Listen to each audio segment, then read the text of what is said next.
Drop लेने की बारी आई थी तो मेरा क्लियर आंसर था कि मैं नहीं लूंगा, मैं नहीं ले सकता हूँ। ये सही है कि वो उसको बहुत बुरा लगा, और उसने बहुत कमिटमेंट किया। मैंने कहा तू अभी भी 3-4 दिन ले ले, 5 दिन ले ले, और घर पे भी मैंने पहरेदार लगाए कि 4-5 दिन का टाइम है, और आप देखो बिहेवियर में कोई चेंज दिखेगा तो हम इस पे बात करेंगे।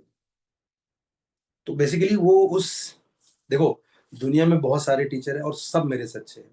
वो चाहती तो कहीं भी किसी और भी जगह जा करके आराम से इससे अच्छा और या इतना ला सकती थी, बट उसने उसी ग्राउंड को चूज किया जहां उसने कम अच्छा किया था। उसको ना हर जगह प्रूव नहीं करना था, उसको यही प्रूव करना था। और क्या बहादुरी से काम किया उसने, और उसके पेरेंट्स को तो मतलब ग्रैंड सैल्यूट है। बहुत बहुत अमेजिंग, स्पेशली पापा से तो मैं बहुत ज़्यादा इंस्पायर हूँ। He is amazing father. And उन्होंने काफ़ी, बोलते हैं ना कि मम्मी पापा दोनों का काम करते हैं वो। And he is very compassionate, and हमारी काफ़ी बिहाइंड बातचीत हो जाती है काफ़ी। एंड काफ़ी सारे इनपुट्स उनके हमेशा टाइम टाइम पे आए हैं। And this year this girl has really managed very well. बहुत अच्छे से मेहनत की इसने। और इसके मेहनत में एक ही चीज जो लास्ट ईयर मिसिंग था वो इस बार था। देखो टैलेंटेड वो लास्ट ईयर भी बहुत थी, इस बार वो बहुत ऑनेस्ट थी। मैं उसको हमेशा यही कहता था कि गार्गी, अगर तुम गलती से गलत मार्क्स बताओगी ना, मैं रिपेयर ही नहीं कर पाऊंगा। तो इस लड़की से सुनना चाहता हूँ, क्या किया था लास्ट ईयर और क्या इस बार चेंज किया था, और कैसे आया है बदलाव। कर दिया, कर दिया। तो मैं हम्म। लास्ट ईयर कोई भी टेस्ट नहीं देती थी, और लाइक देती ही नहीं थी। ऐसा नहीं कि दे के मार्क्स बढ़ाए, मतलब वो देती नहीं थी, उस पर बस पेपर लिखती थी और मार्क्स कुछ भी बता देती थी। पेपर लाइक देती ही नहीं थी, मतलब मुझे ऐसा। लगा कि तुम बढ़ा के बताती थी, अभी बता रही देती नहीं नहीं, थी। नहीं देती थी, मतलब स्टार्टिंग में देती थी, फिर मुझे देना पसंद नहीं था, बहुत लेजी थी मैं। और वैसे पता चलता है ना पेपर देके कि कुछ नहीं आता है, तो वो फीलिंग नहीं चाहिए थी, डिल्यूजन में रहना था, तो मैं नहीं देती थी पेपर। तो इस बार मैंने हर रोज पेपर दिया। मुझे बहुत रोना भी आता था, मेरे डैड मेरे काफी पीछे पड़ते थे, पेपर दे, और मुझे अच्छा नहीं लगता था अभी भी। बट तो भी मैंने कुछ पढ़ाई नहीं करी। मैंने मार्क्स जैसे मेरे मॉक में आते थे वैसे ही मार्क्स मेंस में भी आए हैं। मैंने कुछ ऐसा क्रेजी नहीं करा है, जैसे बस पेपर दे के ही हुआ है जो हुआ है। मैथन गो के भी मैंने ठीक से दिए, चाहे डिफिकल्ट आता था जैसा आता था। मैंने एक भी स्किप नहीं करा, उसके 15 पेपर थे, सारे 15 दिए। मेंस के भी सारे दिए, और उससे ही पढ़ाई हुई। मतलब मुझे मेरा कोई ऐसा एक्स्ट्रा ऑर्डिनरी नॉलेज नहीं है, फिजिक्स और केमिस्ट्री में मेरी काफी खराब हालत अभी भी है। बट पेपर, क्योंकि उससे एक तो टेम्परामेंट भी ठीक था एग्जाम के दिन। मतलब मैं बिल्कुल भी नर्वस नहीं थी, कुछ मतलब आवाज आवाज। सर आपको तो आपसे बात भी करी थी, तो बस कुछ नर्वसनेस ऐसा कुछ नहीं था। और क्योंकि मैं मेरे साथ हमेशा। हमने हमने हमने थोड़ा प्लान किया था कि तुम्हारा पहला दिन पहला शो है तो तुम्हें बहुत सारे लोग कॉल करेंगे, तो हम लोग थोड़ा कुछ फेक स्टोरी कुक करेंगे ताकि बाकी लोगों को खराब न लगे बस। तो हमने ऐसा एक प्लान किया था, है ना। तो प्लान के हिसाब से इसने एग्जीक्यूट किया।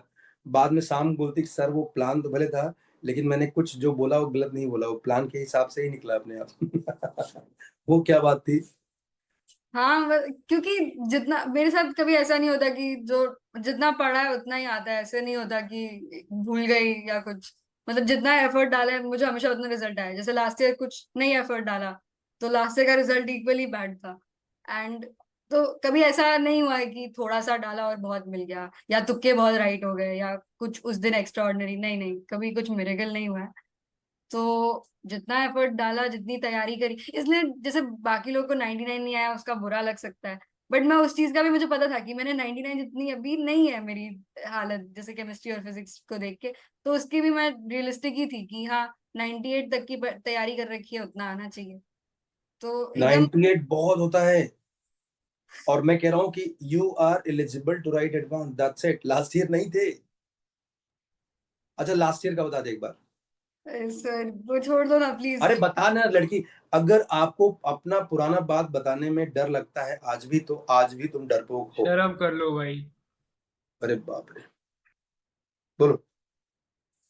अरे मुझसे मतलब बहुत ज्यादा। अरे बोल ना अभी, लड़के तभी तो लोगों को अच्छा लगेगा।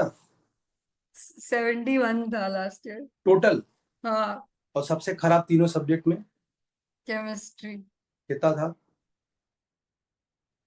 कुछ 36। और मैथ्स में तेरा कितना था? 90। 90 था। हाँ 90 था। ओके, तो अभी अगला प्लान क्या है? कुछ नहीं है पढ़ाई। हाँ, तुम्हें तुम्हारे घर से रोड क्रॉस करना है लड़की। तुम वही आईटी बॉम्बे के आसपास ही रहती हो। रोड क्रॉस करके आईटी बॉम्बे में घुस जाना है। ठीक है? I am so happy and so proud of you. आंखें भी एंड देख के लगता है फिर कि सोई नहीं है, what पढ़ाई what करती what है। whatever you have done na, that is not less than miracle. Because मैं तुम्हें जब तुमसे बात कर रहा था स्टार्टिंग में, तो मुझे पता था कि पढ़ाई तो 2 साल में हमने बहुत करी है। कुछ मिराकल्स अगर हो सकता है तो तुम्हारे ही एंड से हो सकता है, क्योंकि मेरे हिस्से का मिराकल तो लास्ट ईयर ही दफन हो चुका है। तो I am so happy. And तुम uh, एक होप हो।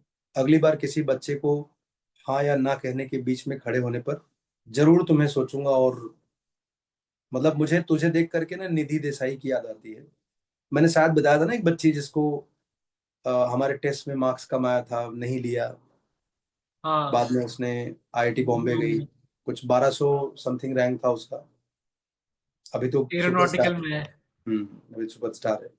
तो तुम उनमें से एक हो, और मुझे पूरा भरोसा है कि तुम अभी एडवांस के लिए बहुत अच्छा करोगी। And I am pretty sure on that. अभी अभी मेहनत रिजल्ट कर लो। आया है तो अभी ठीक लगता है, बट इससे पहले बहुत डर लगता था, because I had nothing, absolutely nothing. Like last year कुछ भी जैसे बाकी बच्चों का तो कुछ तो था, कहीं पे तो कुछ तो अच्छा आया है, बहुत सारे लोगों ने क्वालिफाई भी करा, मेरा तो क्वालिफाई के पास भी नहीं था। तो जब क्लास में सब अपना बताते थे तो मुझे इतना वो लगता था ना, शर्म आती थी। तो अब अच्छा लग रहा है, बट उससे पहले बहुत डर लगता था कि कुछ भी नहीं है रिप्रेजेंट करने के लिए। चलो।